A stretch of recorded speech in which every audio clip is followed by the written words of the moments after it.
Olá, tudo bem? Como é que você está? Espero que você tenha tido uma ótima semana. Espero que esse domingo já esteja sendo um ótimo domingo para você. Seja bem-vindo à Capela, seja bem-vindo à nossa igreja online e obrigado por nos permitir entrar na sua casa e compartilhar esse momento contigo. Se você é daqui de Volta Redonda, a cidade onde nós estamos, venha nos fazer uma visita. Eu te prometo que nós vamos te fazer se sentir em casa. Agora, se você não é daqui de Volta Redonda e talvez não tenha nenhuma igreja ainda, manda uma mensagem pra gente. Eu quero te ajudar a encontrar uma igreja saudável aí perto de você, para que você possa encontrar também uma família.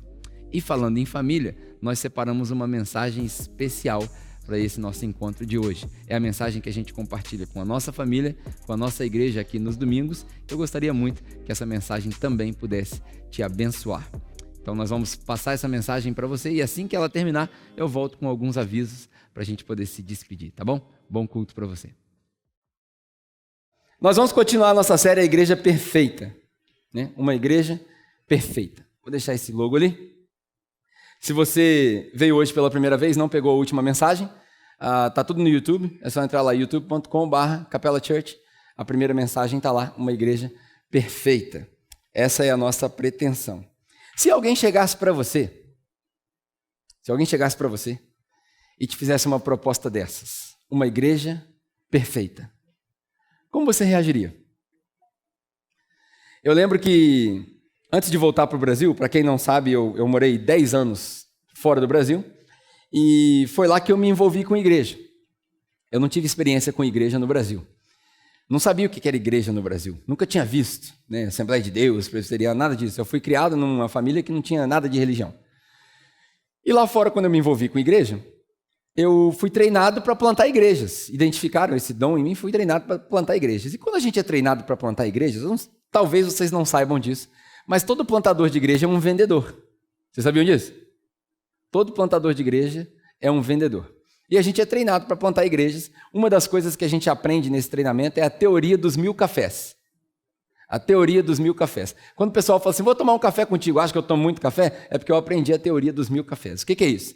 Eu preciso tomar café com 1000 pessoas diferentes para apresentar essa proposta, para ver quem são as pessoas que Deus vai trazer para esse projeto chamado igreja, no nosso caso, a capela. Então, quando eu voltei da Austrália, eu vim, e aí eu comecei a mandar mensagem, era o começo do WhatsApp no Brasil, mandava mensagem, ligava para as pessoas, conhecido, e eu fazia igual o vendedor mesmo. Você já deve ter recebido um vendedor na sua casa lá, de Rinodê, por aí vai, esse pessoal chato que chega na hora da janta, né? Você já deve ter recebido essa galera. Deve ter vendedor da Rinodê na igreja, por isso que eu falei, o pessoal fazendo... Mas todo mundo sabe, gente, o cara chega na hora da janta, é chato, né? Tem que ter um profissionalismo, mas enfim. Eu ligava para as pessoas e falava, cara, eu ouvi dizer que você teve experiência com igreja, ou você saiu da igreja, ou isso e aquilo. E eu queria tomar um café contigo para ouvir a sua história. Queria saber por que você saiu da igreja. Todo mundo que saiu da igreja chateado com alguma coisa quer desabafar. Essa aí era a minha entrada. A gente sentava para tomar um café, eu pagava o café, e era pelo menos meia hora de lamentações, né? Lamentações de Jeremias. Eu saí por isso, porque... E aí, depois que eu ouvia tudo, o meu pitch, né, a minha proposta, o meu ponto de venda era sempre assim. E se eu te dissesse que existe uma igreja perfeita, com nenhuma dessas falhas? Você acreditaria em mim? A pessoa no banco falava, essa igreja não existe. Aonde tem essa igreja? E aí eu falava, eu vim para plantar essa igreja. Uma igreja perfeita. Uma igreja para quem não gosta de igreja. E ali, tem um aí, mas hoje vai uns 3 pentecostal, vai nascer aqui dentro. Mas enfim, o cara que fala glória a Deus quando eu estou falando um negócio que tem nada a ver com Bíblia, esse é quente mesmo, mas só os crentes vão entender. Enfim, tá treinado. Então, eu fazia essa proposta para as pessoas, e as pessoas, gostei, não gostei, pá.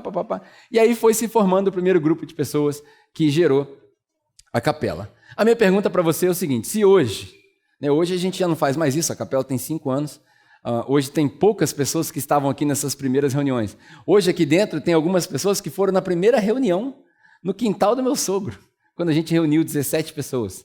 Só dessa galera que hoje só sobraram esses dois, são 2 bravos. Não vou falar para vocês quem que é, porque eles são meio tímidos. Mas enfim, quando eu faço essa proposta para você hoje, se eu tivesse a oportunidade de fazer isso para você hoje, quero te propor essa igreja. O que você diria? Como que você reagiria? Sério, sem conhecer capela. Tem gente que vai achar que é maluco, enfim. As pessoas teriam reações diferentes. Certo? Herege. Amém. Perfeito só Jesus. Tem gente que fala isso, né? Perfeito só Jesus. Aí eu me lembro quando Jesus fala assim, sede vocês perfeitos como o Pai no céu é perfeito. Aí eu paro para ver que as pessoas realmente não sabem com o que elas estão lidando. A gente se limita demais. E aí, cara, eu faço essa pergunta para você porque eu fui fruto de uma conversa dessa. Só que quando eu tive essa conversa, a pessoa sentada do outro lado da mesa me propondo essa igreja perfeita, era o próprio Deus. Óbvio que essa conversa não foi audível, né? Não estou dizendo para você que eu tive uma visão, que eu vi Deus, não. Mas no momento da minha vida eu me encontrei num conflito tamanho que inclusive eu preguei uma mensagem dessa, a igreja que eu leio e a igreja que eu vejo. São duas realidades diferentes. Não sei se você já passou por essa experiência. Você lê um negócio e aí você continua, vai frequentando, mas não está tudo errado. E não tem nem espaço para questionar se está errado. Enfim, eu tive essa experiência, essa frustração, e eu senti que Deus falava comigo, eu tenho a resposta para você. Eu tenho a resposta para você, e essa resposta é uma igreja perfeita. Uma igreja para quem não gosta de igreja. E eu lembro que a primeira pessoa que eu falei, um amigo meu de infância, ele falou assim, cara, minha primeira reação é você é louco. Mas logo me veio à mente que aqui no Brasil, pelo menos, a realidade que eu conheço, é que fora da igreja, existe uma igreja maior do que a igreja. Para pensar. Fora da igreja, as pessoas que se decepcionaram com a igreja, é um grupo maior do que o grupo das pessoas que frequentam a mesma igreja. E eu falei, realmente, eu acho que Deus está pronto para resgatar, pelo menos uma galera dessa, trazer de volta e a gente desconstruir muita coisa. Pois bem, isso aconteceu comigo por volta de 2011. Foi quando começou essa paranoia na minha cabeça. E eu não sabia que eu ia voltar para o Brasil. Eu resolvi obedecer a Deus e falei, eu vou em busca dessa igreja perfeita. Eu tinha a mania, né, o hábito de ir visitar várias igrejas durante o domingo. Eu ia numa igreja de manhã, outra igreja de noite. Uma igreja de manhã, outra igreja de noite. Eu ia visitando, em busca da igreja perfeita. Eu digo que Van Gogh vivia em busca da pintura perfeita. O Marcelo D2 deve estar até hoje em busca da batida perfeita. E eu fui em busca da igreja perfeita. E eu fui e não achei. Falei, Deus, pelo menos o que eu entendi, não encontrei. Então eu vou me aventurar e vou plantar uma igreja. E eu comecei a plantar uma igreja na Nova Zelândia. Eu estava na Nova Zelândia ainda. Comecei a plantar uma igreja, juntei um grupo de amigos, e aí todo mundo jovem, ninguém tinha filhos, ninguém sabia o que estava fazendo, sabedoria zero. Mas a gente começou, encontramos um cinema para a gente se encontrar, porque a primeira coisa errada que eu tinha a respeito de igreja é que igreja tinha que ter culto num prédio. Foi a primeira concepção errada. Eu juntei a galera e falei assim, galera, já encontrei o espaço. Como se igreja fosse um espaço. E aí a gente juntou o pessoal, as coisas foram andando, até que um mentor falou para mim, cara, o que você está fazendo é muito bonito, é nobre, mas não é para você. Você está carregando um peso que não é seu. E aí eu aprendi várias coisas nessa experiência da Nova Zelândia. Quero compartilhar com vocês 3 coisas que eu aprendi rapidinho sobre igreja, que talvez te choquem. E aí depois dessas 3 coisas eu quero compartilhar um texto para a gente fechar a nossa mensagem. Pode ser? Então são 3 realidades que eu aprendi a respeito de igreja, experiência minha, não é Bíblia. E depois eu quero compartilhar um texto também polêmico com você. A primeira coisa que eu aprendi nessa experiência da igreja é que eu estava com um plano certo no lugar errado. Não sei se você já passou por isso na sua vida. Não necessariamente precisa ser igreja. Mas às vezes você se candidata para um trabalho, e aí o trabalho é longe de casa, tem que deixar a família, mas você está empolgado porque paga 3 vezes mais, a oportunidade da carreira é fantástica, daí você vai. E aí você tenta carregar aquilo na força do seu braço e até dá certo, mas você está muito cansado, pesado.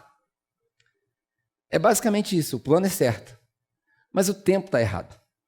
Eu aprendi que Deus, Ele não está muito preocupado com a nossa performance imediata. Deus precisa de paciência. Deus não está preocupado com o seu plano, porque diz a palavra que o coração do homem faz planos, mas é Deus que determina seus passos. Então é legal fazer planos, Mas eu aprendi que quanto mais plano eu fazia, mais peso eu carregava. E uma das coisas que Deus mais quer desenvolver na gente é paciência. Hoje, quase 8 anos depois dessa história, que eu consigo olhar para trás e entender o que Deus estava fazendo. Mas precisou eu me frustrar, precisou eu fazer errado para aprender. Na semana passada eu compartilhei aqui com o grupo que estava, dizendo que não existe pessoa sábia aos 20 anos de idade. Sabedoria não acontece aos 20 anos de idade. Sabedoria geralmente acompanha cabelos grisalhos. Então a gente precisa viver para saber. E aí eu digo aos jovens, se você acha que sabe alguma coisa, desafie-se a ouvir mais os seus pais e menos os seus amigos. Vai dar certo. Ah, Pedro, você é muito careta. Falando para você porque eu fiz o contrário. Eu não sei se você conhece a minha história, um dia eu posso contá-la para você, mas eu ouvi muitos meus amigos, poucos os meus pais. Fruto disso foi que eu tentei matar o meu pai, antes de Jesus me salvar. Então eu digo para você, ouça mais os seus pais, menos os seus amigos. Vai te pagar bem no futuro. Foi a primeira coisa que eu aprendi, que Deus trabalha muito com paciência, que nada surpreende Deus. Sabe que muita gente achou que o corona pegou Deus de surpresa.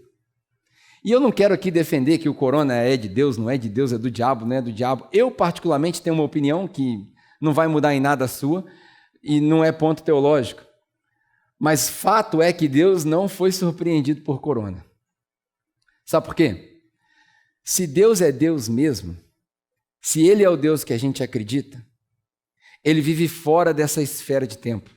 E nada que acontece aqui na nossa pequena esfera, desse pequeno planeta Terra, essa bolinha de água com uma massa que se densifica e que gira ao redor do Sol, na distância perfeita a ponto que a gente não queime nem congela, no meio de uma tempestade de meteoros constante, que viajam paralelos à Terra em velocidades de milhares de quilômetros por hora, a ponto de qualquer desvio milimétrico na rota da Terra causar uma catástrofe que pode extinguir toda a vida.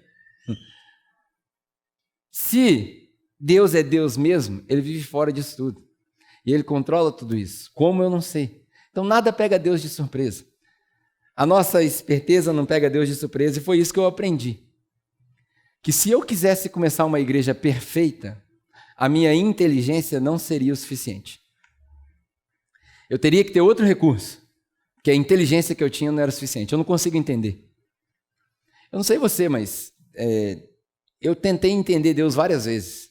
Ou isso que a gente chama de Deus, nem sei como classificar isso. Mas se você parar para tentar entender só o que está escrito na Bíblia, que já é limitadíssimo a respeito de Deus e as suas características, eu tenho certeza absoluta que você vai pirar. Eu não consigo entender. Eu não consigo entender quem é esse Deus que está aqui na minha frente um estudante de biologia. Se eu falar besteira, ela vai me corrigir. Eu não consigo entender um Deus que criou tudo isso que eu acabei de falar para vocês, o cosmos, e muito mais que a gente não conhece. O buraco negro, dark matter, como é que é isso? Que criou energias negativas. Olha que coisa interessante, a gente está falando de coisas muito distantes, mas você imagina que dentro dessa caixa que você tem aqui, ó, esse crânio, feito de material sólido, acho que ósseo, potássio, sei lá o que é isso, dentro disso daqui, tem uma bola de água. Aproximadamente 70%, 75%, 80% disso aqui que está aqui dentro é água. O resto é micróbio, bactéria e vírus. Esses micróbios, bactérias e vírus dentro dessa bolha de água, eles, por alguma razão, geram impulsos elétricos. Eu não sei se você sabe que a combinação de energia elétrica e água é choque.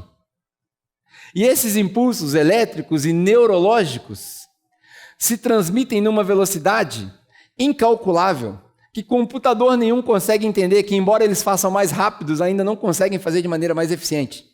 E essas conexões neurais, entre essas coisas que existem dentro de uma bolha de água, com bactérias e vírus, que densificou e fica dentro desse crânio, envia impulsos elétricos para o meu corpo, que passam por dentro de vários fiozinhos chamados veias e artérias, que alimentam os meus órgãos, que estão protegidos por camadas de pele e outros tecidos, e esses órgãos fazem um movimento singular como nada na natureza, onde o pulmão inspira e expira, filtra o ar, manda para o coração, ao mesmo tempo que o coração bombeia o sangue para o pulmão funcionar. Isso faz com que o oxigênio suba para minhas cordas vocais, e as cordas vocais vibrem na determinada frequência, que sai da minha boca um som, hoje amplificado pelo microfone, tecnologia e sabedoria que Deus deu para Deus, que ao mesmo tempo chega nos seus ouvidos e é codificado, porque essa mensagem é criptografada. Ela é codificada a ponto que os mesmos neurônios que estão no meu cérebro mandam para você codificações e você decodifica isso, e eles fazem outras conexões neurais a milhares de quilômetros por hora, mandam impulsos nervosos para as bolinhas que estão no seu ouvido, que eu não sei nem nome. Isso vibra, faz você ouvir, e quando você ouve, não só você ouve, mas você entende a comunicação articulada que saiu da minha boca. Agora explica. Eu não consigo entender nem isso. E isso está aqui na minha frente. Eu estou andando. Como é que eu explico a alguém que é o princípio e o fim? Como é que eu explico a alguém que está fora de tudo isso? Eu aprendi que a minha inteligência não seria o suficiente para plantar uma igreja perfeita. Eu ia precisar de outra coisa. Sabe outra coisa que eu aprendi? Eu aprendi que além da minha inteligência não ser o suficiente, eu aprendi que a minha ambição também não seria o suficiente para plantar uma igreja perfeita. Eu aprendi com um pastor lá na Nova Zelândia, Vanderlei o nome dele. Ele dizia assim para mim: Pedro, você faz muita força. O maior interessado no crescimento da igreja é Deus. É Deus que se interessa pelas pessoas sendo salvas. É Deus que quer que as pessoas se arrependam. É Deus que quer que as pessoas se acheguem mais perto dele. Você não consegue querer que uma pessoa se converta mais do que Deus quer que ela se converta. E se Deus, que quer tanto que essa pessoa se converta, tem seu tempo e seus métodos sem forçar a barra com ninguém, por que você quer fazer força?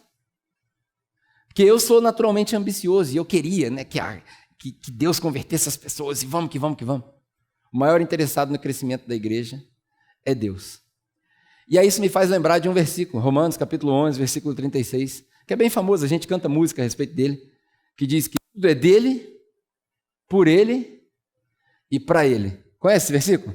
Tudo é dele, por ele e para ele. São todas as coisas. E aí isso pode escandalizar você. Mas eu quero usar esse versículo para te afirmar o seguinte: até o pecado é de Deus. Até o pecador é de Deus. Nossa, muito estranho isso, Pedro. Até o pecador glorifica Deus. Não com o pecado dele. Claro que Deus não gosta dessas coisas. Claro que não. Mas quando você para ver, por exemplo, a história do povo de Egito e de Moisés, Paulo fala que Deus usou o próprio faraó para a glória dele. Eu não quero estar na posição de faraó, né? Mas Deus usa tudo para a glória dele. Ele criou tudo para a glória dele. Tudo ele criou, tudo ele fez, tudo formou. Como é que é? É uma música, né? Tudo ele fez, tudo criou, tudo formou para o seu louvor. Não tem nada no universo de Deus e na dinâmica de Deus que é para nós. É tudo para Ele. E se tudo é para Ele, até o pecador que você julga, porque o seu pecado é diferente do dele, você esconde melhor que ele, até o pecador que você julga é fruto que vai glorificar Deus, uma hora ou outra. Porque no final das contas, a gente aprende que todo joelho vai se dobrar e toda língua vai confessar o quê? Que Jesus Cristo é o Senhor. Isso inclui os pecadores também. Isso inclui eu e você também. Uma vez alguém perguntou para mim assim: você acredita que vai ter gente no céu que vai surpreender a gente? Eu falei: rapaz, eu acredito que até o crente vai ser salvo. Que é o mais difícil, né? O mais difícil é salvar nós. Povo religioso, povo que se apega às coisas que não era para se apegar. Então eu aprendi que a minha inteligência não seria o suficiente. Eu aprendi que a minha ambição não seria o suficiente. E aí eu aprendi algumas coisas que tem a ver com descanso. A gente falou sobre descanso aqui, né? Presta atenção nisso que eu vou te falar. Deus não está preocupado com a nossa performance. Deus está preocupado com o nosso propósito. Para Deus não importa o show que você vai dar hoje. Para Deus não importa o quão perfeito você está hoje. Para Deus importa quando você acorda de manhã e fala assim, hoje, mais um dia, Deus, obrigado pela vida, estou aqui para te servir. É o propósito da vida. Eu conversava esses dias com outro amigo e ele falou assim, cara, eu estou assustado, porque eu não tenho prazer em fazer mais nada. Eu não tenho mais prazer em ir trabalhar, eu não tenho mais prazer em jogar bola, eu não tenho mais prazer em ver Netflix, eu não tenho prazer em mais nada. Eu falei assim, bem-vindo à cristandade. Você descobriu agora o que é ser crucificado com Jesus. Porque isso deveria ser a vida do cristão.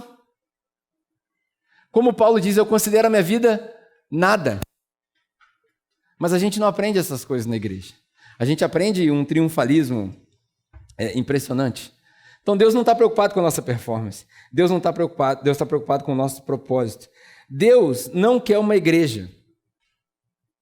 Deus não quer igreja. Cada dia que passa eu estou mais convicto disso. Deus não quer igreja. Deus quer uma família na terra. Igreja não enche os olhos de Deus. Sabe quando Deus, no processo de criação dele, pelo menos é o que diz na nossa Bíblia, ele criou os céus, criou a terra, criou tudo aquilo, no sexto dia ele criou o homem, viu que aquilo ali era fantástico, no sétimo ele descansou. Desde Gênesis a Apocalipse, você não vê Deus, nem Jesus, nem ninguém falando assim, vai e plante igrejas.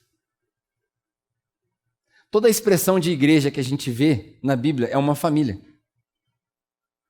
Desde que o pecado entrou no mundo, Deus está querendo restaurar a família dele.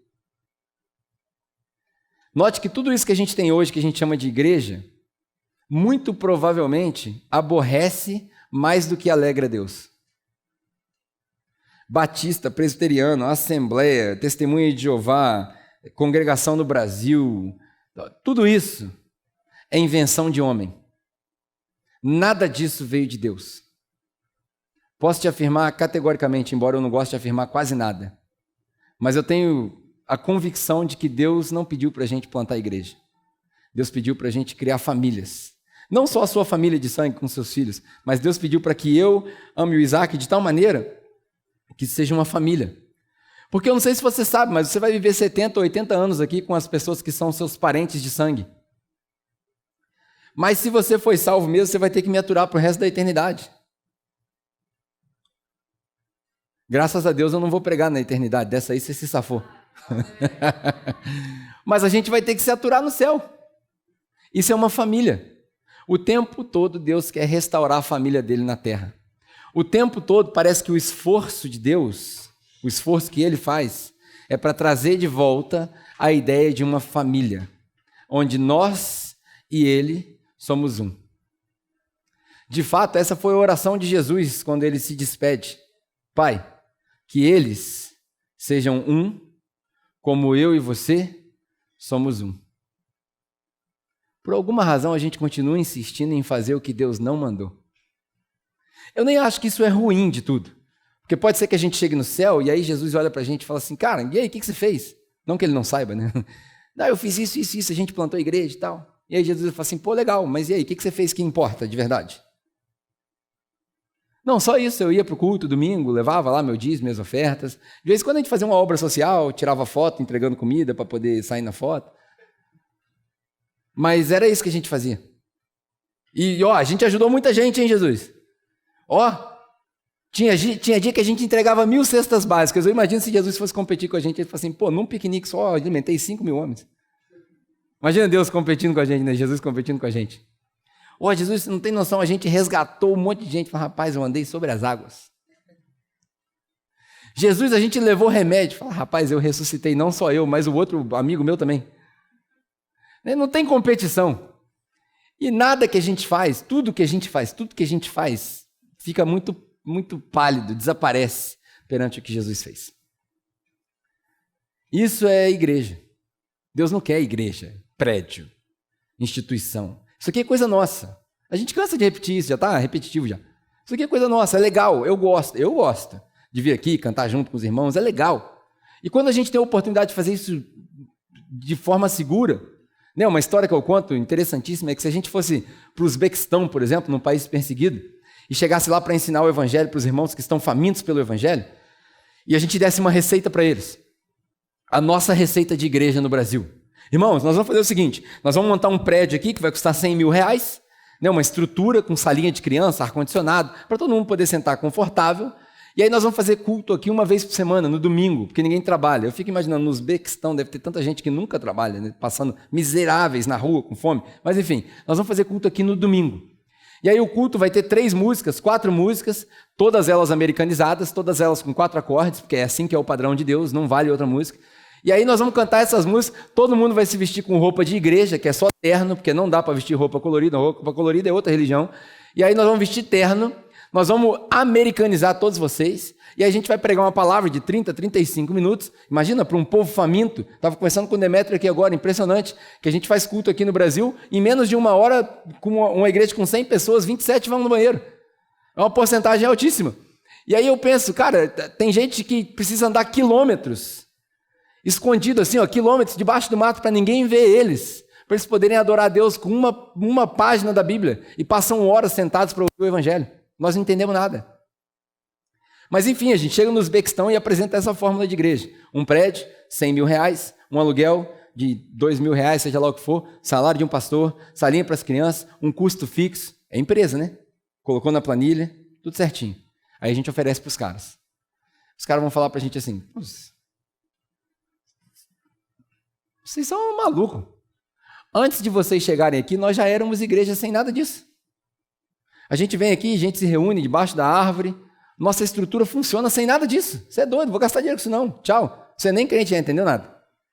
Aí 2 anos depois, o mesmo irmão lá do Uzbequistão vem aqui no Brasil. Aí ele vem e a gente fala para ele, irmão, aqui a gente faz igreja assim, ó.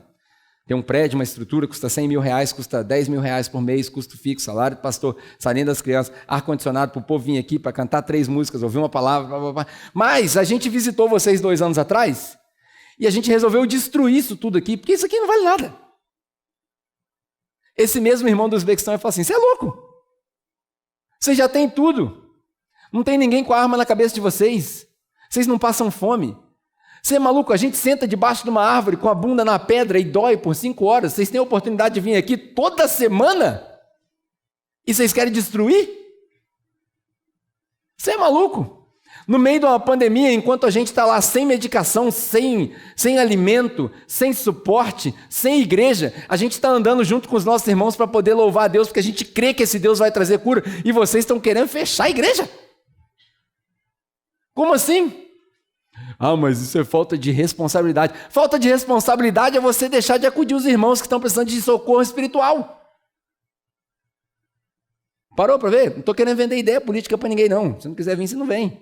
Mas eu acho que o meu irmão do Uzbequistão ia chegar aqui e falar assim, ó, vocês fecharam essa porta aí, vocês não entenderam nada. Se vocês destruíram esse prédio aí, vocês não entenderam nada. Vivemos numa dicotomia. Ou a gente aprende a valorizar o que a gente tem, ou a gente desiste de pregar o Evangelho. Os dois estão certos, tanto lá quanto aqui.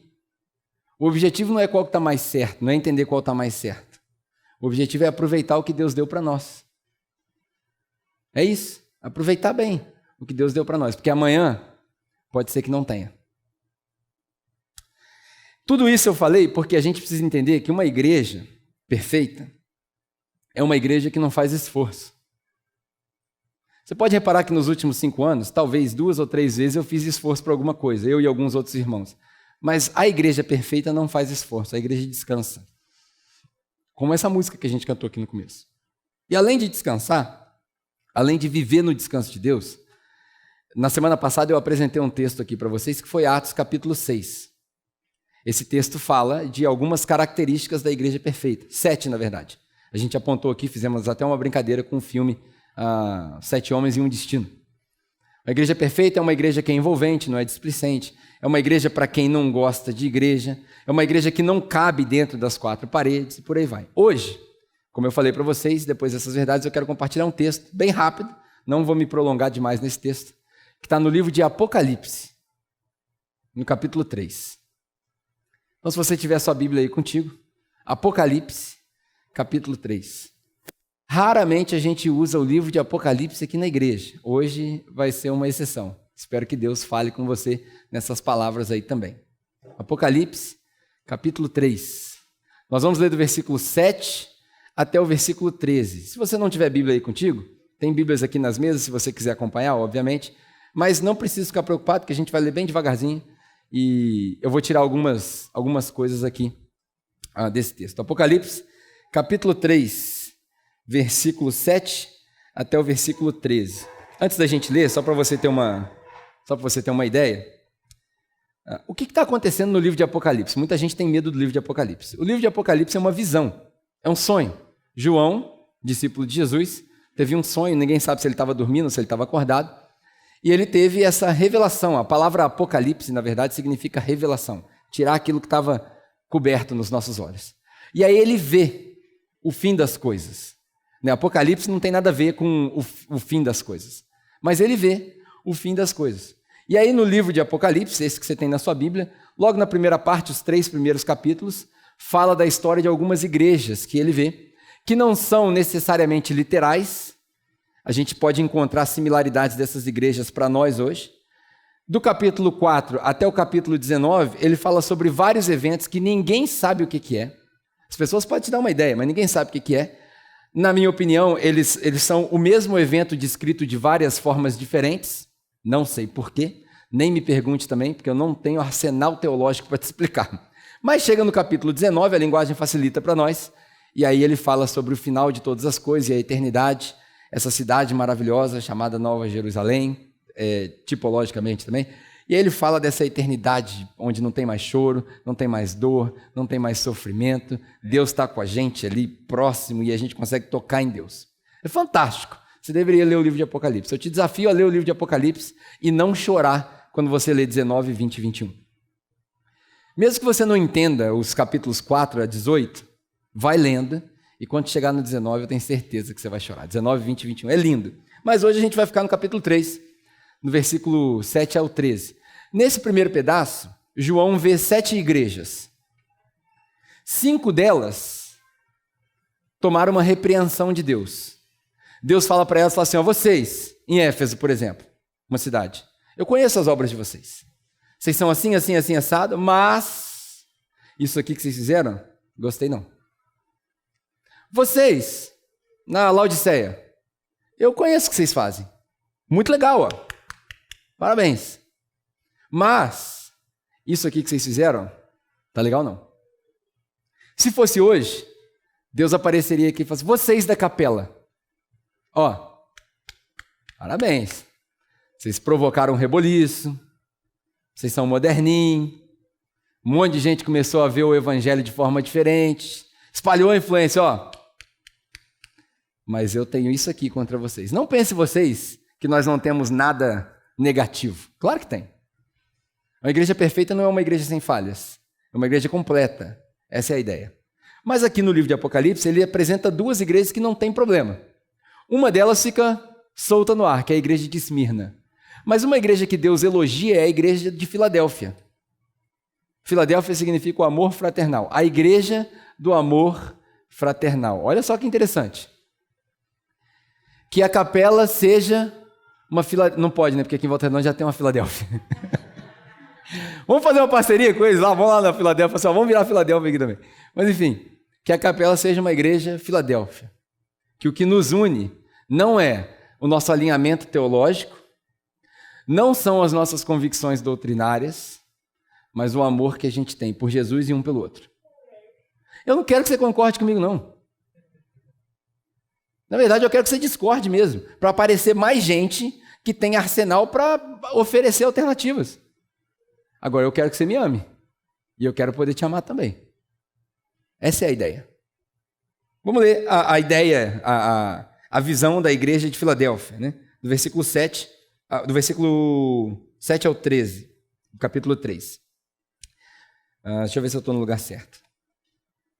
Estou. Vamos lá. Bem rapidinho essa leitura e eu vou separar algumas coisas para vocês. Ao anjo da igreja em Filadélfia. Aqui, muito provavelmente, ele estava falando sobre o cara que cuidava da igreja. Estas são as palavras daquele que é santo e verdadeiro, que tem a chave de Davi. Várias incógnitas aqui, né? O que ele abre, presta atenção, o que ele abre, ninguém pode fechar. E o que ele fecha, ninguém pode abrir. Glória a Deus por isso. Aí Deus fala assim: eu conheço as suas obras. Eis que eu coloquei diante de vocês uma porta aberta que ninguém pode fechar. Isso aqui é Deus falando sobre a igreja. Eu coloquei diante de vocês uma porta aberta que ninguém pode fechar. Eu sei que vocês têm pouca força, mas vocês guardaram a minha palavra e não negaram o meu nome. Eu vejo o que eu farei com aqueles que são da sinagoga de Satanás. Aí é que Deus deu aquela revelação para a irmã que canta aquela música do Sabor de Mel. Você conhece Sabor de Mel? Quem me viu na prova? É mais ou menos Deus falando isso daqui para o povo, mas a gente não vai elaborar demais isso daqui, né? Veja que eu farei com aqueles que são da sinagoga de Satanás e que se dizem judeus e não são. Os hipócritas, né? Os mentirosos. Eles são mentirosos. Eu farei com que eles se prostrem aos seus pés e reconheçam que eu os amei. Visto que você guardou a minha palavra, ou que vocês guardaram a minha palavra, palavra de exortação e palavra perseverança, eu também guardarei da hora da provação que está por vir sobre todo o mundo, para pôr à prova aqueles que habitam na terra. Interessante isso daqui. Pode ser que a gente esteja passando por isso aqui hoje, ou pode ser que piore. Não sei. Não quero ser o profeta das coisas ruins. Aí Jesus fala assim: venho em breve. Eu acho que isso daqui é o versículo mais esperançoso da Bíblia. Eu venho em breve. Por isso que eu falei para vocês que Deus trabalha com paciência. Porque tem 2000 anos que isso aqui foi escrito. E nós estamos esperando Jesus. Com paciência. Talvez por ele morar fora da esfera de tempo, ele tem uma explicação diferente do breve, né? Aí ele diz assim: retenha o que vocês têm, para que ninguém tome a coroa de vocês. Eu farei do vencedor uma coluna no santuário do meu Deus, e dali ele jamais sairá. Agora que vem a parte interessante. Eu escreverei nele o nome do meu Deus, o nome da cidade do meu Deus, a Nova Jerusalém, que desce dos céus da parte de Deus, e também escreverei nele o meu novo nome. Aquele que tem ouvidos para ouvir, que ouça o Espírito, que o Espírito diz às igrejas. Interessante que ele escreve para Filadélfia, mas ele fala: aquele que tem ouvido para ouvir, que ouça o que o Espírito diz às igrejas. Ou seja, serve para todo mundo. Serve para nós. Mas o que eu quero compartilhar com você a respeito desse texto, para a gente terminar, essa é a minha conclusão já. É a seguinte: primeira coisa, se você aceitar a minha proposta de uma igreja perfeita, eu quero plantar uma igreja perfeita. Eu não me satisfaço mais com uma igreja imperfeita, uma igreja incompleta, uma igreja que só julga e que não ama. Eu falo para todo mundo aqui: se for para a gente errar, nós vamos errar por errar demais e não por julgar demais. Eu não quero ser o juiz. Hã? O que eu falei?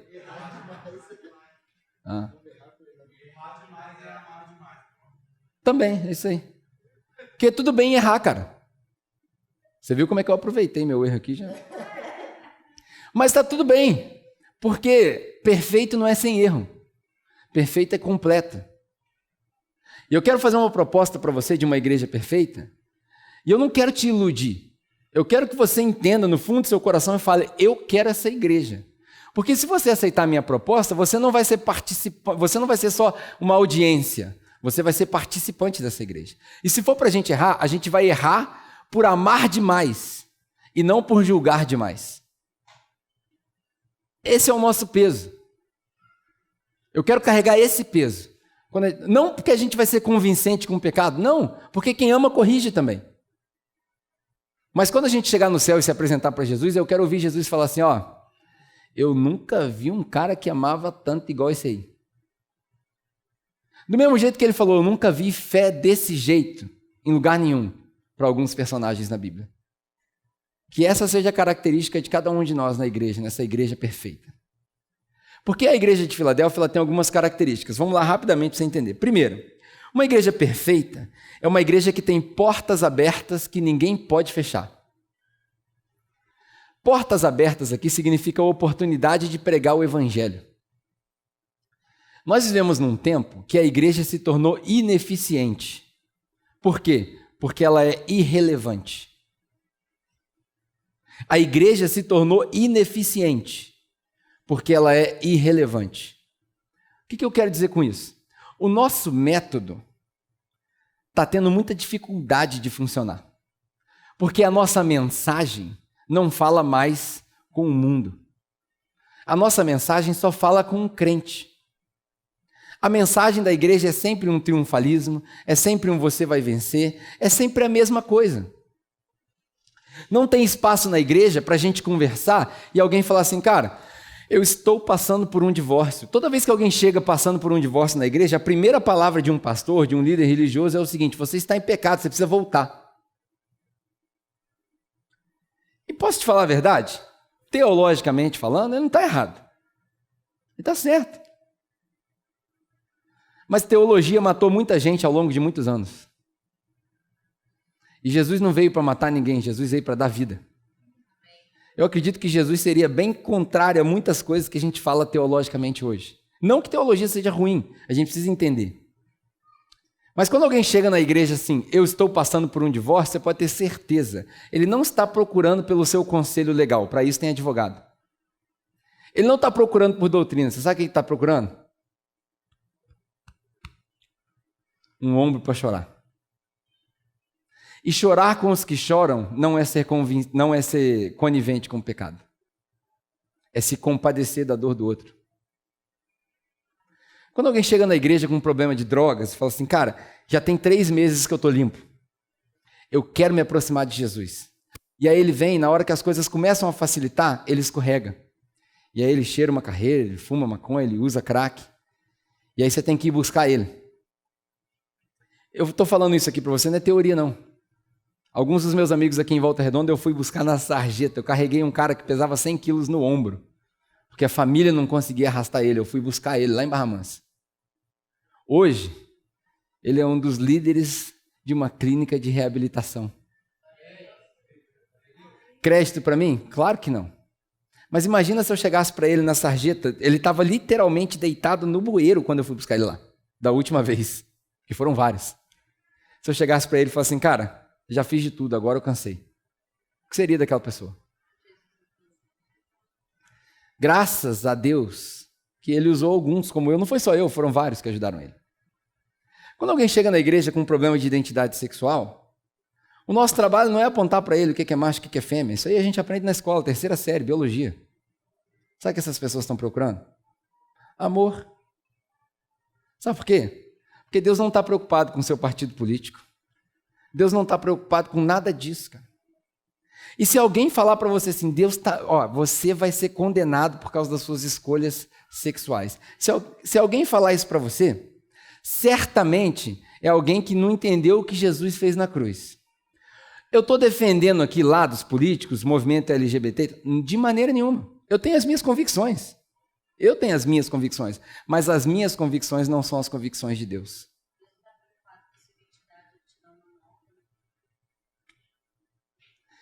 Que bom seria se as pessoas entendessem o que a Rosa falou, que Deus é que dá a nossa identidade. E eu vou continuar, porque eu vou chegar nesse ponto aqui. Você colou minha mensagem aqui, né? Você pegou a colinha aqui. Entendi. Olha só que interessante. Grave bem o que eu estou falando, porque muita gente vai achar que eu tô de um lado ou de outro. Não, de maneira nenhuma. Quero tomar o lado de ninguém, eu quero tomar o lado de Jesus, amém? Quero tomar o lado de Jesus. Se Jesus morreu por um ladrão na cruz que não se arrependeu, porque muita gente fala assim, ele se arrependeu. Não se arrependeu não, Jesus morreu por ele antes que ele se arrependesse. Se Jesus morreu por um ladrão na cruz antes dele se arrepender, o que te faz crer que ele vai julgar alguém na terra quando essa pessoa não tem consciência do que ele fez para ele? O que te faz crer que Deus coloca pré-requisitos na salvação das pessoas quando o filho dele está pendurado na cruz? Não faz sentido. Não faz sentido. Uma igreja perfeita é uma igreja que tem portas abertas, que tem oportunidades de pregar o evangelho onde ninguém tem. Você sabe o que mais me enche o coração? Não é a oportunidade de pregar o evangelho aqui no domingo, porque aqui é limitado, tem aqui 60 pessoas, sei lá quantas. Mas me enche o coração quando os médicos daqui da igreja vão atender um paciente no plantão e o paciente está desesperado, ele pega na mão do paciente e fala assim, deixa eu orar com você. Isso me enche o coração. Me enche o coração quando um aluno chega na escola pública tendo sido violentado em casa, seja um abuso sexual ou uma violência, e o professor contra a ordem do Estado, ajoelha na sala de aula e fala assim, deixa eu orar com você. Isso enche meu coração. Isso é ser igreja. Recentemente, saiu até na televisão, eu fiquei de mandar uma mensagem para ele, Vinícius o nome dele. Se você estiver vendo essa mensagem, Vinícius, esse recado é para você. Ele ficou internado, se eu não me engano, 2 meses, entubado, por causa do Covid. Esperança zero. O cara não ia voltar. E todos os dias ia um enfermeiro, eu estou contando só uma parte da história, não toda a história. Um enfermeiro que faz parte aqui da igreja, o nome dele é Robert Taylor. É o nome do cara aqui. A gente brinca que o nome dele é gringo, mas é o nome dele mesmo, é Robert o nome dele. E toda vez, no plantão dele, ele ia lá e ele dava bom dia para o paciente que estava sem responder. Sem resposta nenhuma. E quando um dia ele passou por ali, nessa atitude simples de dar bom dia para ele, o paciente acordou e respondeu, bom dia. 2 meses entubado, não tinha volta do Covid. Quando isso aconteceu, o Taylor ficou em choque. E diz, a história que o Taylor conta é que ele começou a chorar. E aí ele foi para o lado da cama do paciente, todo entubado e tal, e eles começaram a conversar. E aí o Taylor falou de Jesus para ele. E ele falou, cara, eu sei, a minha família é cristã e tal, eles trouxeram música aqui para eu ouvir, eu me lembro de tudo. E eu me lembro das coisas que você falava comigo quando você passava aqui no meu quarto. Olha o que o cara falou. Vou fazer um jabazaço aqui agora. Vinícius, eu vou tomar um café contigo ainda. Ele falou assim, enquanto eu estava em coma, eu coloquei na minha cabeça que se eu acordasse, eu queria ir visitar essa igreja que você fala, essa capela aí. Olha onde a gente chegou. Nós chegamos no coma de um paciente que não tinha volta. Sabe-se lá por que Deus trouxe o cara de volta? E lá, naquele momento, tinha um cara que aprendeu o que é ser igreja aqui com a gente. Isso é porta aberta. Essa igreja que eu quero. Uma igreja perfeita, de acordo com esse texto, além de ter portas abertas, é uma igreja fraca. Você vê no texto que Deus fala assim, eu sei que vocês são fracos.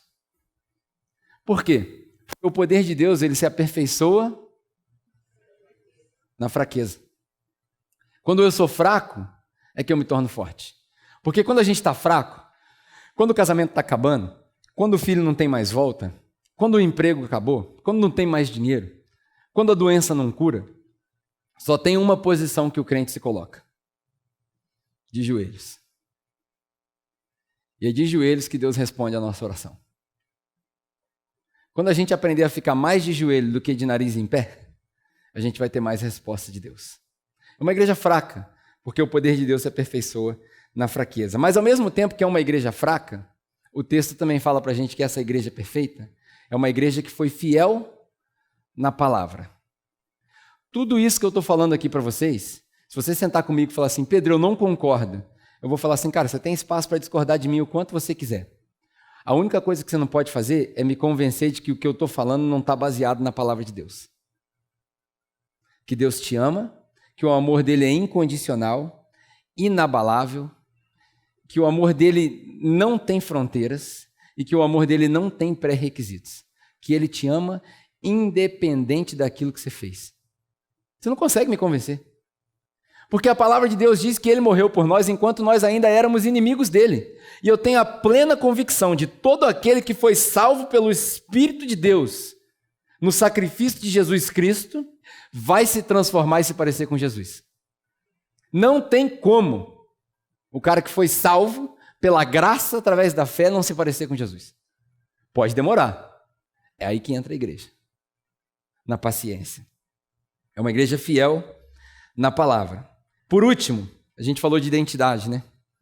Uma igreja perfeita é uma igreja que sabe a sua identidade, a sua cidadania e a sua pequenez. Olha que interessante, no final do texto, para a gente acabar, no final do texto, o autor de Apocalipse aqui, João, ele fala o seguinte, que Jesus disse o seguinte, quando vocês chegarem aqui, igreja de Filadélfia, quando vocês chegarem aqui, capela, eu vou dar para vocês 3 nomes. Eu vou estampar em vocês 3 nomes. Não sei aonde, na testa, no braço. Eu vou tatuar no corpo incorruptível que vocês receberam. Parte desse corpo é uma identificação. A primeira delas é o nome do meu Deus, Jesus falando. Eu vou tatuar em vocês o nome do meu Deus, para que vocês saibam qual é a identidade de vocês. Para que vocês saibam que, embora hoje aqui na terra vocês são pecadores, a nossa oração é que venha o seu reino na terra como no céu. Então, enquanto eu ainda estou pecador, eu assumo a minha identidade de santificado, filho de Deus, sacerdócio real, e eu vivo na terra como se eu já estivesse no céu. Isso é identidade. Eu sei quem eu sou. O segundo nome que Jesus fala que vai dar para essa igreja de Filadélfia é o nome que identifica a cidadania deles. Porque ele fala, eu tatuarei ou eu colocarei no nome de vocês, na estampa do corpo incorruptível de vocês, uma nova cidade, uma nova origem, a Nova Jerusalém. Porque a Jerusalém antiga acabou. E eu colocarei uma nova Jerusalém em vocês. Sabe o que é isso? É cidadania. Eu me lembro que a primeira vez que eu viajei com o meu passaporte neozelandês, houve uma diferença muito grande entre o passaporte brasileiro e neozelandês. O brasileiro, para onde ele viaja, ele passa em aeroporto, ele está desconfiado que alguém vai pegar ele. É interessante, o passaporte brasileiro é muito mal quisto em qualquer país. Já o passaporte neozelandês é um dos passaportes mais bem quistos do mundo. Ele é equiparado ao passaporte da ONU. Então eu entro em qualquer país. Na verdade, isso foi um projeto missionário meu. Eu fiquei na Nova Zelândia para conseguir um passaporte para que eu pudesse entrar em qualquer lugar para pregar o evangelho. E eu viajava pelos aeroportos nas viagens que eu fiz antes de voltar para o Brasil, e eu chegava com um passaporte neozelandês, era estranho, porque quando eu ia com um brasileiro, eles falavam assim, vem aqui para a salinha. Mas quando eu ia com um passaporte neozelandês, welcome to America, have a great stay, welcome to Mexico, seja bem-vindo, aproveite. E eu era tratado como rei. Sabe o que aconteceu comigo? Eu parei de andar nos aeroportos com medo, e eu comecei a andar carregando minha mala com o peito cheio. Por quê? Porque eu sei de onde eu vim.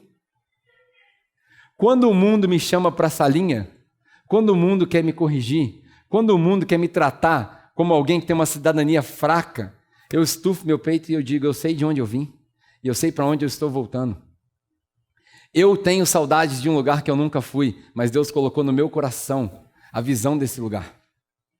Dentro de mim tem um vazio que é do tamanho de Deus e só Ele preenche. Eu sei de onde eu vim, eu sei para onde eu vou, a minha origem é de Deus. Eu pertenço à Nova Jerusalém. Eu entro em qualquer lugar. Aonde eu entro, as trevas correm. Eu não tenho medo de trevas, porque eu sou a luz. Jesus disse assim, e depois ele disse para nós, vocês são a luz do mundo. Eu não posso viver com medo. Deus não me deu um espírito de medo, Ele me deu um espírito de ousadia. E a igreja perfeita é uma igreja que sabe a sua identidade, sabe a sua origem e sabe a sua pequenez. Vou falar um negócio para escandalizar vocês agora. Quando você ora, para quem é crente, você termina a sua oração falando assim, em nome de Jesus? Ou como o missionário R.R. Soares fala, em o nome de Jesus. Você termina a sua oração assim? Quem faz isso? Você sabia que Jesus não chama Jesus? Sabia não? Esse não é o nome de Jesus. E o que isso importa? Nada. Não importa nada. Eu já vi gente fazendo debate teológico. Não, aqui esse não é o nome de Jesus, o nome dele é Yeshua, é Josué, é Jeová. Qual a diferença faz? Nenhuma. A única coisa que a gente precisa saber é que ele, o Filho de Deus, se materializou e morreu por nós. Só isso. Agora, qual o nome que ele tem? Cara, se lá eles chamam de Alá, aqui a gente chama de Deus, isso aí não faz a menor diferença. Pedro, como é que você pode afirmar isso com tanta segurança, sem temor de Deus nenhum? Deus vai te castigar, vai cair um trovão. Eu tenho uns amigos em São Paulo, toda vez que eu vou para lá, eles falam assim, Deus, Pedro chegou na sala, ele está do lado de lá, se for para jogar trovão, você joga lá. Porque eu falo algumas coisas que as pessoas assustam, mas presta atenção no que o texto diz. Jesus fala, então eu darei para vocês o nome do meu Deus, o nome da cidade do meu Deus, a Nova Jerusalém, e o meu novo nome. Sabe por quê? Porque ninguém sabe o nome que Deus vai dar para Jesus quando ele estiver reinando na eternidade, sentado do lado do Pai. Isso é para mostrar para nós a nossa pequenez. Essa soberba que a gente tem na igreja de dizer que nós estamos certos e o outro está errado. Isso é a maior burrice que nós pudemos fazer. Deus não está preocupado com quem está certo, quem está errado. Deus está preocupado com quem está disposto a entregar esse coração para Ele agora. É isso que Ele quer. Ele quer uma família de volta. E aí, cara, a gente sabe a nossa identidade, a gente sabe a nossa origem e a gente sabe a nossa pequenez. Isso é uma igreja perfeita. Esse é o meu discurso da igreja perfeita para você, minha proposta, meu pitch para você. Você que está sentado aqui hoje, eu estou olhando no olho de cada um de vocês. É aterrorizante olhar no olho de vocês daqui. A minha proposta para você é: eu quero plantar uma igreja perfeita. E você? Em 1963, a história foi dividida em 2 tempos, mas numa magnitude bem grande. A história foi dividida em antes e depois do discurso do Dr. Martin Luther King Jr. nos Estados Unidos. Ele foi o ápice de uma campanha dos direitos civis, defendendo a igualdade entre os negros e brancos, nos lugares públicos, nos ônibus, nos bebedouros e por aí vai. Ele não foi o cara que começou o movimento, e talvez nem tenha sido o mais importante, mas foi a voz que Deus resolveu ecoar. Em 1963, ele deu um discurso numa praça em Washington, na frente do Capitol, e tinham 250 mil pessoas ouvindo o discurso de Martin Luther King Jr. 250 mil pessoas. O discurso era tão ínfimo, tão longe, que as pessoas não viam o Dr. Martin Luther King, porque não dava para ver, não tinha projetor, não existia essa tecnologia. Mas algumas pessoas gravaram esse discurso. E esse discurso ficou famoso porque a gente aprendeu a frase I have a dream. Todo mundo aqui já ouviu alguém dizer alguma coisa a respeito desse discurso? I have a dream. Como eu sou fanático por discursos, né, eu estudei o discurso do Dr. Martin Luther King várias vezes. Perdi a conta já. E nessa hora do discurso é uma hora bem enfática, mas pouquíssimas pessoas sabem que esse discurso não tem 17 minutos, como a maioria dos clipes aparecem no YouTube. Esse discurso tem mais de 1 hora. Mais de 1 hora de discurso no sol, 250 mil pessoas com um microfonezinho vagabundo, que as pessoas nem ouviam. E às vezes a câmera passava, você via as pessoas dispersas, assim, conversando e tal. Um monte de gente que estava no movimento ali, que não queria nada com o movimento, que todo movimento tem. E aí ele faz esse discurso por 43 minutos, falando de um monte de leis, versículos bíblicos, ele mistura um monte de coisa. E aí alguns estudiosos dizem que essa mulher que chega no ouvido do Dr. Martin Luther King Jr., ela era uma das companheiras de uma senhora chamada Rosa Parks, que foi a protagonista do movimento dos direitos civis. Foi a primeira mulher negra que se recusou a levantar do banco do ônibus e foi presa e linchada por causa disso, mas ela foi o estopim do movimento. Dizem que essa mulher que cochicha no ouvido do Dr. Martin Luther King Jr. era uma amiga dela. Ninguém sabe, eu não sei, posso estar falando besteira, mas a lenda conta sim. E ela chega no ouvido do Dr. Martin Luther King Jr., depois de 43 minutos, e perceber que a multidão estava dispersa demais. De vez em quando eles entravam, de vez em quando eles saíam. Ela vira no ouvido dele e dá para você consegue ler os lábios dela, se você prestar atenção. Sai um sonzinho bem baixinho no microfone. Ela fala assim: Martin, tell him about the dream. Martin, tell him about the dream. Que quer dizer, Martin, conta para eles o sonho. Ninguém sabia disso, mas o Dr. Martin Luther King Jr. ele tinha literalmente sonhado com isso. Numa das noites anteriores, ele sonhou com isso. E aí ele começa o discurso, você percebe que no tom dele, ele muda, porque ele põe as mãos no púlpito e ele começa, I have a dream. Eu gosto de imitar ele porque eu me empolgo. I have a dream that one day my kids will be able to hold hands with white kids. E aí ele começa. É fantástico. E ele faz todo o discurso dele em 17 minutos. Quando acaba o discurso, parece que foi gol da seleção brasileira no final do campeonato. Pois bem, se Deus se fizesse carne hoje de novo, eu acredito que se ele se colocasse atrás de um púlpito, na frente de uma multidão, ele diria assim: I have a dream. Eu tenho um sonho. Eu sonho com uma igreja perfeita. Eu venho para buscar uma igreja perfeita. Eu venho para buscar uma igreja que se ama. Eu venho para buscar uma igreja onde as pessoas se tratam por igual, onde todo mundo entende que vocês são iguais, onde todo mundo entende que eu criei você como eu criei ele, e que todos vocês são preciosos aos meus olhos. Eu tenho um sonho de uma igreja perfeita. E eu acho que ele ia esperar até que aqueles que são chamados para essa igreja perfeita se manifestassem.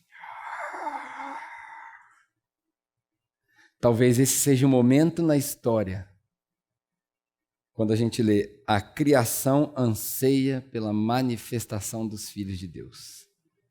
Quando Deus fizer esse discurso no seu coração, I have a dream, e você falar assim: eu também. Se eu te fizesse essa proposta hoje, o que você responderia? Que essa meditação seja a meditação da sua semana. Uma igreja perfeita. Vamos orar? Pai, obrigado, porque o Senhor nos mostrou uma igreja perfeita.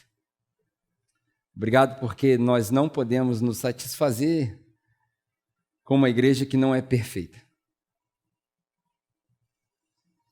Obrigado porque o Senhor colocou no nosso meio pessoas capazes de executarem essa igreja perfeita, de executar esse projeto.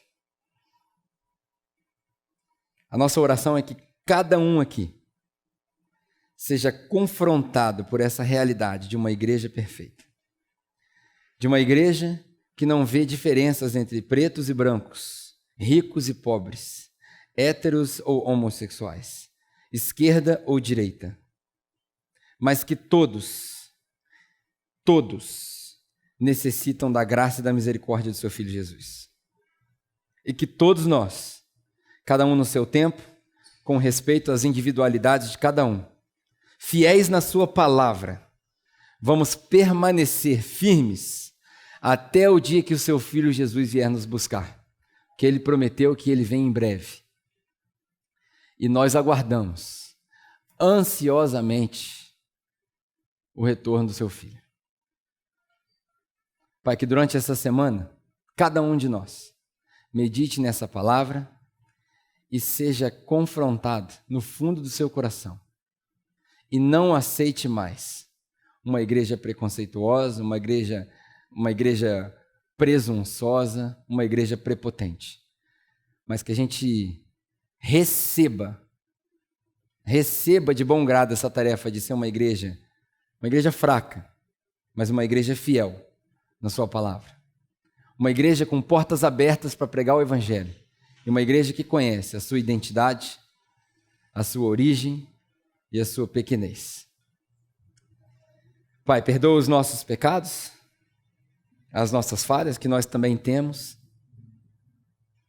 e que o Senhor possa continuar nos santificando na sua palavra, para que a cada dia a gente pareça mais com o seu Filho Jesus e menos com o nosso inimigo, o diabo. Leva-nos em segurança para nossa casa, que essa semana seja uma semana abençoada, cheia de oportunidades, para exercitarmos essa igreja perfeita. Em nome de Jesus, ou de Yeshua, ou seja lá do nome que ele tem. Amém. Bom, é isso. Eu espero que você tenha sido edificado por essa mensagem. Espero que você tenha percebido o valor nessa mensagem e que ela possa te fazer pensar e te ajudar a se transformar um pouquinho a mais cada dia. Antes da gente se despedir, eu queria te recomendar que você participasse de uma das nossas igrejas. Nós temos várias igrejas, grupos pequenos de pessoas que se reúnem toda semana. A gente chama esses grupos de conexão, que é onde você se conecta com outras pessoas. Ali a gente discute um pouco da mensagem, ali a gente aprende um com o outro sobre aquilo que Deus vem falando com a gente através da nossa leitura, ali a gente divide as nossas dores, enfim, nós temos vários grupos presenciais e online. Caso você queira participar de um, eu gostaria que você escaneasse esse código que vai aparecer aqui na sua tela, e aí a gente vai envolver toda uma equipe para poder te indicar um bom grupo de conexão. E falando em códigos, esse código que apareceu aqui na sua tela, hoje em dia está tudo muito tecnológico, eu quero te convidar, caso você queira, ajudar a nossa missão a avançar com a nossa missão de alguma maneira financeira, vão aparecer aqui na sua tela alguns códigos Tem o código do Nubank, tem o código do PicPay e tem a nossa chave Pix.